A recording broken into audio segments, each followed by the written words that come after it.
나무 서가모니불, 나무 서가모니불, 나무 서가모니불. 오늘 부름기도 올리신 분들, 동참하신 분들, 모든 분들의 가정이 두루원만하고 만사 원만하시길 바랍니다.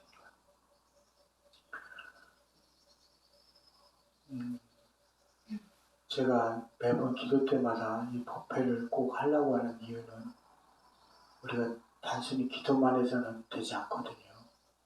뭔가 듣고 가는 게 있고 이 들은 걸 통해서 삶이 좀 개선이 돼야 되거든요. 개선이 돼야 돼. 제가 절생활을 얼마 안 해서 그런지 제가 아니면 성격 때문인지 제가 사람을 상대하는 걸 잘 못해요. 그래서 참 고통스러울 때가 많아요. 물론 절에 다니시는 분들은 해가 가면 갈수록 신심이 더 고치가 되어야 되죠. 그냥 뭐든지 무르익어야 되잖아요. 벼가 처음에 날 때는 파릇파릇하지만 점점 더 가면 갈수록 무르익어야 되거든요. 그래서 신심이 고치돼야 되죠. 근데 우리가 이 자연계에 이루어지는 그런 것들은 당연히 그렇다라고 생각하는데 사람의 일은 그게 아니더라고요. 사람의 일은 그거과 반대로 가요. 우리가 이제 처음에 남편을 만날 때도 부인을 만날 때도 처음에는 그 마음 열정이 있거든. 근데 가면 갈수록 식어가. 처음에 친구를 만날 때도 열정이 있거든. 근데 가면 갈수록 식어가. 절에 다니는 것도 그렇더라고요. 가면 갈수록 그 신심이 더 고치가 되고 더 열정이 강해져야 되는데 그게 아니라 가면 갈수록 식어가. 제가 그래서 어디 가거나 교육을 하거나 이럴 때 물론 신심이 있는 불자들은 제가 절에 안 다니거나 안 다니거나 그 모든 사람을 제가 사랑합니다 라고 제가 어딘가서 얘기했더니 누가 어느 절에서 저한테 누가 애인 해달라고 그랬어요. 스님 사랑한다면서 아니 내 말은 그게 아니라 내가 개인적으로 사랑하는 게 아니라 내가 부처님이기 때문에 사랑한다고 다 부처님의 그 제자로서 이 모든 사람들을 사랑한다고 그런 거지. 그래야 제가 곤욕을 치는 적이 있어요. 진짜 농담이 아니라 절에까지 쫓아왔어요. 밤에. 와 그런 적이 있었어요. 무서운 적이 있었어요. 그래서 막 답이 안 나왔었어요. 그래서 막 제가 걱정한 적 있거든요. 제가 근데 대체적으로 신심이 고치되는 분들이 있는 반면에 그렇지 않은 분들이 많거든요. 가면은. 그래서 제가 그런 것들을 볼 때마다 제가 세속에서 출가를 하면서 세속적인 그런 마인드, 바깥에서도 그런 게 있어서 그런지 모르겠는데 출가해서 그렇게 강하신 분들을 대할 때마다 힘들어요. 그래서 제가 가장 즐거워할 때가 뭐냐면 절에 처음 관심이 있어가지고 부처님 가르침을 들으려고 배우려고 오신 분들이에요. 그분들은 눈빛이 초롱초롱하거든요. 그리고 열정이 있고 스님에 대한 어떤 뭐가 있어요. 근데 절에 오래 다니시던 분들은 볼 거를 안 볼 거를 다 봐서 그런지 스님에 대해서 뭐 존중도 없어. 볼 거를 안 볼 거를 다 봐서 그런지 말을 함부로 해요. 요즘 수덕사 소임을 보는데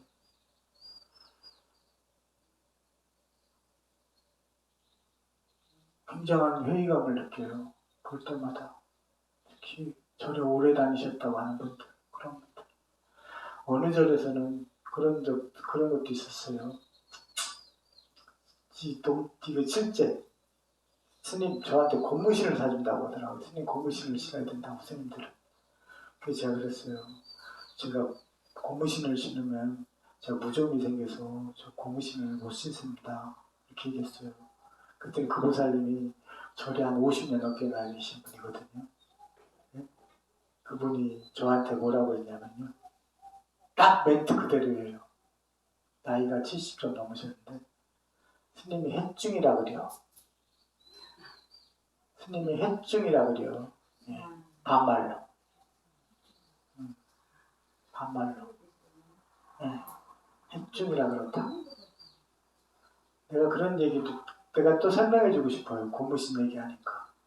스님들이 고무신 신는데 60년대 스님들이 고무신 신는 거는 요즘 날에 명품 신발 신는 거랑 똑같아요.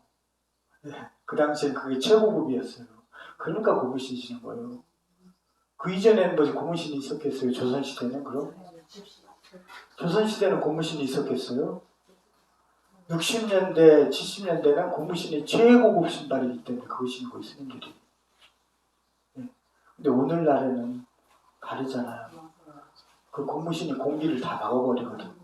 그 안에 습기가 차니까 스님들이 죄다 무좀이 새겨.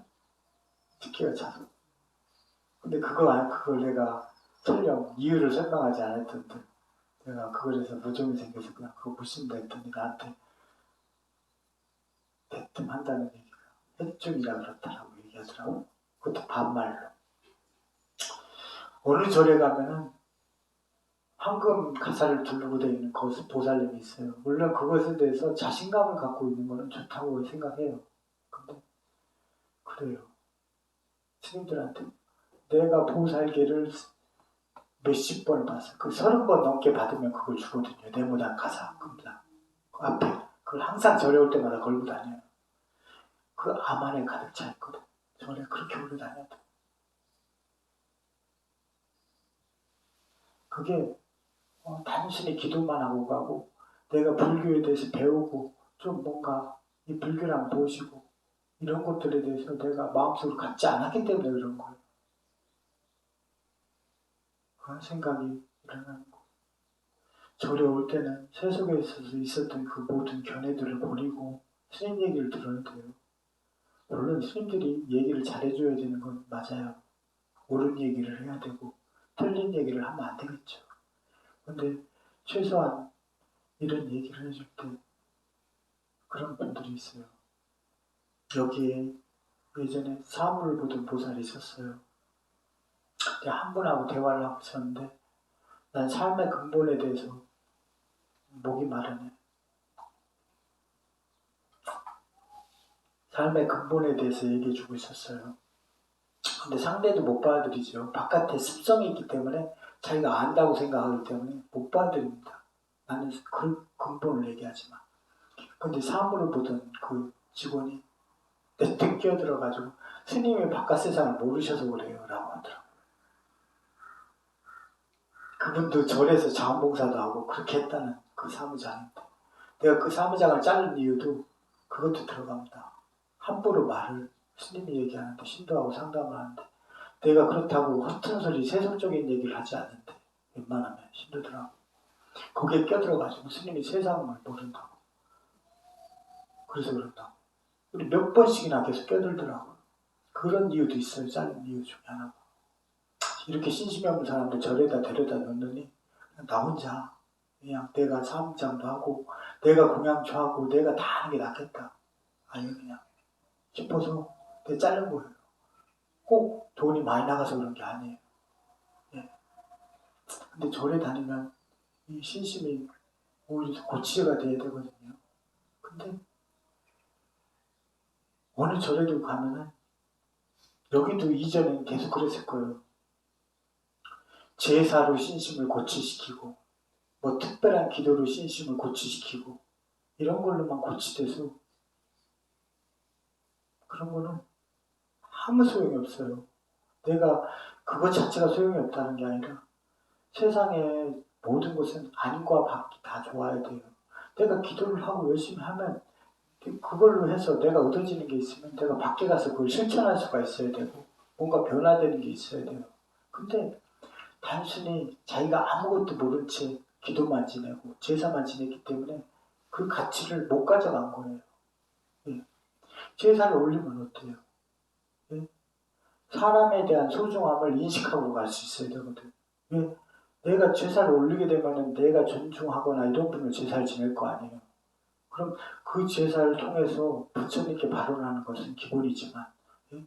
그것과 들어서 그분에 대한 발언을 하는 것도 당연하지만 그것을 틀어서 이 소중함이라는 것도 일깨우고 가야 되는 것이거든.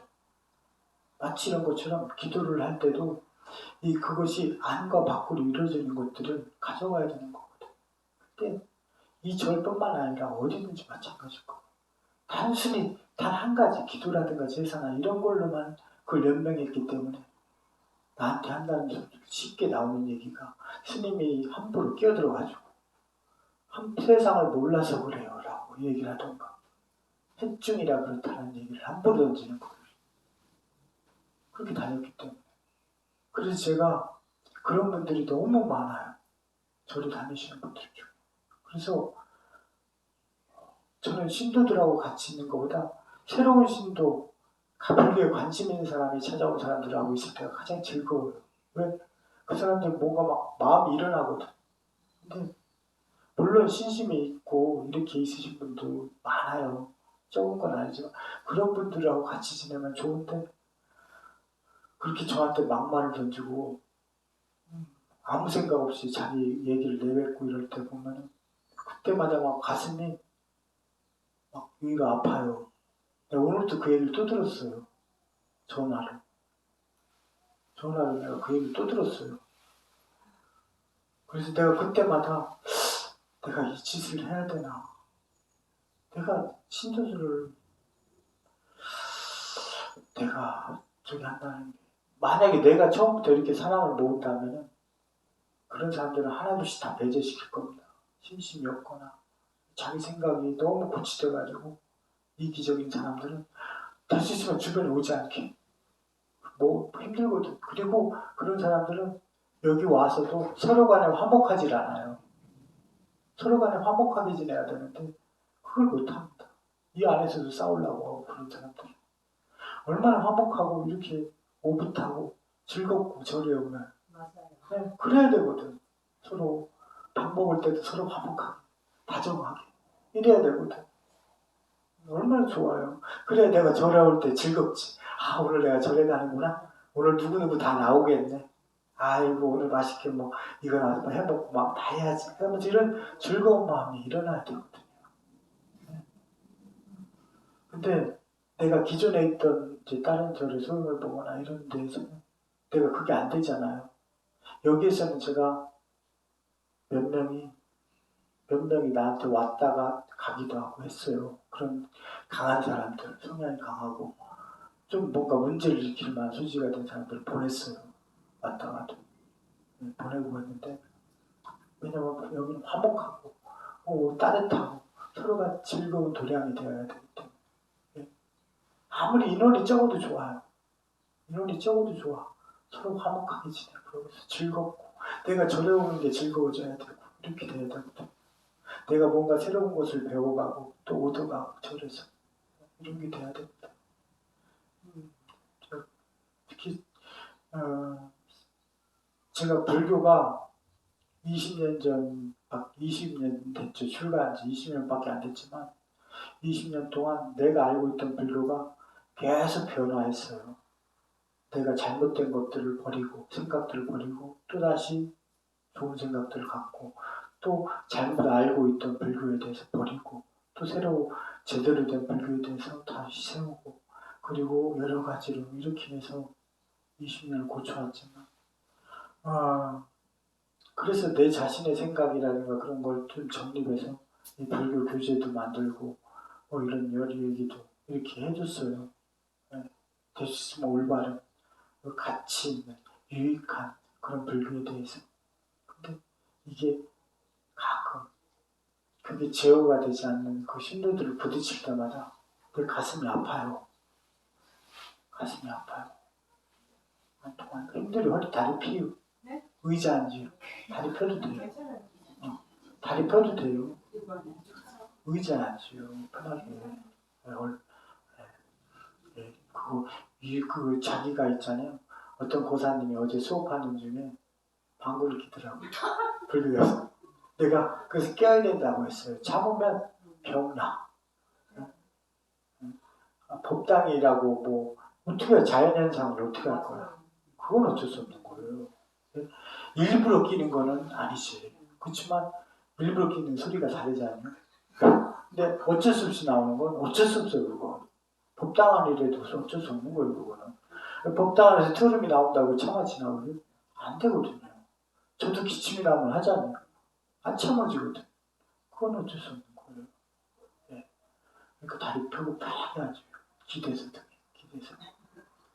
네, 하여튼 그래요. 그래서 굉장히 그것에 대한 절실함을 알려주고 싶어요.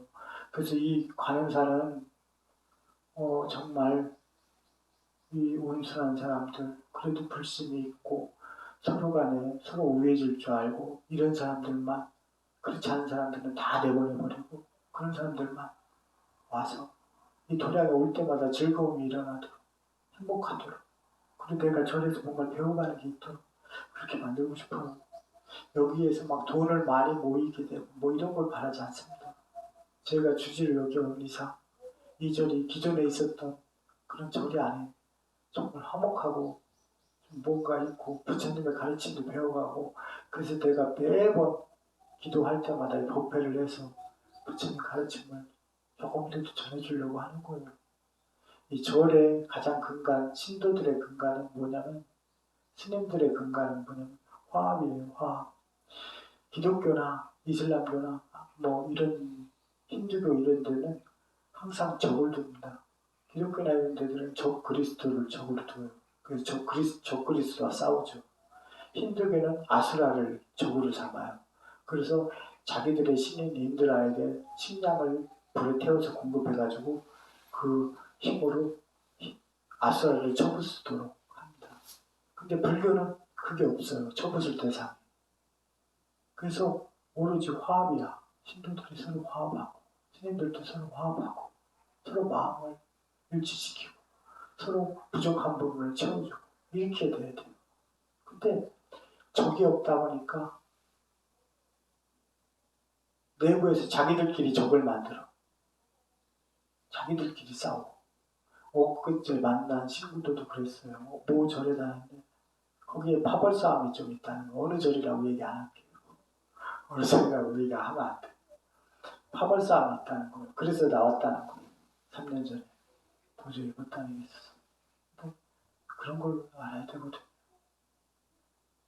하여튼 제가 오늘은 골치 아픈 얘기는 딱 않겠지만 안 하고 간단하게 얘기하죠. 자연의 이치들은 그 순리대로 흘러갑니다. 자연은 벼가 서서히 익어가는 것처럼, 나무가 서서히 자라나는 것처럼, 무성해지는 것처럼, 뭐 한 것처럼 자연은 그렇게 가요. 근데 인간은 거꾸로 가. 거꾸로 반대로. 서서히成장되고 서서히 뭐 되는 게 아니라, 성장하는 것이 아니라 처음만 좋아. 그 나머지는 점점 더 줄어들었다. 사람은 희한해요. 거꾸로. 그러니까 이 자연을 거슬러 갈 수밖에 없는 거예요. 사람들이 자연을 거슬러서 살 수밖에 없는 거예요. 살아가니까 안 좋아질 수밖에 없는 거예요. 거기에 순응해서 가지를 않아요. 그거는 뭐 때문에 그러냐. 단지 쉬워요. 인간의 이기심 때문에 이런 거거든요. 사람의 이기심. 그 이기심을 덜어내야 돼요. 털어내야 돼요. 어떤 사람들은 그래요. 나는 이기심이 없습니다. 하지만 그건 본인을 자세히 보지 않은 걸 아는 분이기 때문에 그래요. 그거는 자신의 생각의 관념으로. 예전에 그 모 거사가 나한테 그랬어요. 참선 수행 비슷한 거를 한 몇십 년을 자기가 혼자 한 거예요. 나한테는 마음의 평정을 이뤘다는 거예요. 내가 보기엔 아닌데. 그러더니 그 거사가 몇 년이 지나서 저한테 전화를 해서 참회를 했어요. 제가 말씀드렸을 거예요, 한번. 내가 하는 사업이 제대로 안 되니까 내 마음의 평정이 깨져버린 거야. 막 고스란한 거야. 나는 평정을 잃었다라고 난 자신을 냈는데, 스님한테. 그러니까 나중에 참회를 하더라고, 전화해서. 마치 현재 자신을 못 보기 때문에 한 얘기인가. 전체 부분은 이기적이지 않지만 한계, 자기가 욕심을 갖고 있거나 자기가 관심을 갖고 있는 곳에는 반드시 나옵니다. 그런 것들이. 그게 내 눈에 보여요. 사람들을 이렇게 다 보면 그게 내 눈에 보여요. 그것들을 완전히 드러낼 수는 없어요. 근데 그런 것들이 가져야 돼요. 그렇기 때문에 제가 가장 먼저 얘기한 게 소욕지족일 겁니다. 불교 무소유는 극단주의거든요. 무소유는 외도의 사상이다. 소욕지족이 불교의 불자의 근본 마음가짐이고 스님들의 근본 마음가짐이어야 돼요. 소욕지족, 욕심을 적게 갖는다라는 것을 사람들이 그러면 잘 몰라요. 그럼 다 가난하게 살아야 되나? 아니거든요. 내가 어떤 일을 하기 위해서, 뭘 하기 위해서 가식적으로 아부를 해야 되거나 어거지로, 물론 사람 간의 존대를 하기 위해서 뭐 하거나 상대방을 배려하기 위해서 하는 것과는 좀 다른 의미예요. 예? 하거나 내가 누군가에게 뭔가 이득을 얻거나 이러기 위해서 거짓말을 하거나 이런 걸 안 해도 되는 것을 소욕이라고 하는 거예요. 무조건 욕심이 적다라고 얘기하는 게 이해하기가 힘들잖아요. 평상시에 직장에 가면 특히나 그런 경우가 있거든요. 저 사람은 윗사람 보면 막 졸졸 쫓아다니면서 아부를 하려고 막 정신없거든. 그런 사람들이 있거든요. 직장 다니면. 특히나. 그렇지 못한 것을 소욕하지 못한 것이라고 하는 거예요. 소욕은 그냥 쉽게 알 수가 있어요. 나의 삶을 나의 주관으로서 내가 해야 될 것을 하고 하지 말아야 될 것을 하지 않는 사람을 소욕하는 사람이라고 할 수 있는 거예요. 그렇지 못하면 어때요? 개가 다리를 건너다가 강아지가 다리를 건너다가 그 다리 밑에 있는 강아지를 보고 그 강아지가 물고 있는 고기 덩어리가 커 보여서 짖다가 자기가 입에 있는 고기를 떨어뜨리면 그런 낭패를 겪는단 말이에요. 그러니까 이 소욕을 통해서 그 행복이 이루어지고 진정한 가치가 구현된다는 것을 아는 것을 지족이라고 그래요. 그래서 불교는 소욕지족입니다. 거듭 얘기하지만 무소유는 아무리 나한테 둘러서 그걸 합리화시키려고 해도 그게 합리적이지 않기 때문에 합리화시키려고 하는 거예요. 무소유는 극단주의고 외도의 사상이다. 소욕지족을 알아야 된다. 그래서 오늘 하루는 그냥 소욕지족하는 마음에 대해서 얘기해 드리고 싶고, 또 불자는 절에 다니면 다닐수록 무르익어야 되고 더 즐거워야 돼요. 삶이 행복해져야 되거든. 근데 절에 다니면서 왜 행복하지 않을까? 자기가 절에는 다녔는데 이기적으로 다녔기 때문에 그렇습니다. 뭘 하기 위해서 다녔기 때문에. 그렇기 때문에 행복하지 않은 거예요. 그 안에 있는 내부적인 얘기들은 말씀드리긴 그렇고, 사람들이 각각의 어떤 분들은 절에서 무슨 의식이라든가 뭘 통해서 자기가 그 대리만족을 통해서 절에 행복을 구가했거나 이런 분들이 있어요. 부처님 가르침이 아니에요. 그러다 보니까 그런 분들이 생겨나거든요. 절에 오면은 행복해야 된다. 그리고 부처님 가르침이 조금이라도 내 안에 파고들어서 내 삶의 질서가 되어야 된다. 그 말을 꼭 해주고 싶어요. 나무 서가모니 불, 나무 서가모니 불, 나무 서가모니 불. 바꾸려고 하면 써버리고 그거